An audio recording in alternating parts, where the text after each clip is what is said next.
To create a pie chart in Google Forms, start by opening a browser and navigating to formsgoogle.com.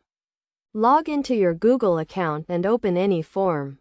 Note that pie charts cannot be created directly within Google Forms, so you will need to import or insert one. To do this, click on the Response tab at the top center of the screen. Then click on the plus icon at the top right to access Google Sheets. Select all the data. Then click on the Insert tab and choose the Chart option. A chart will appear, and you can change the chart type by clicking on the Column Chart option and selecting Pie Chart from the drop-down menu. Your data will now be displayed as a pie chart. You can customize the chart by clicking on the Customize tab, where you can change the background color, font, and layout. You can also label the chart and select the font and color for the labels. Once you have made your changes, click on the cross to exit the customization menu.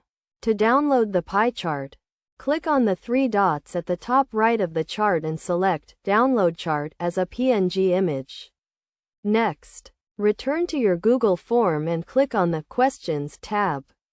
Scroll down and click on the image icon beside a question. Then upload the pie chart you created. Select the file from your downloads, and the pie chart will be uploaded to your Google form. This process allows you to add a pie chart to your Google form, even though it cannot be created directly within the form.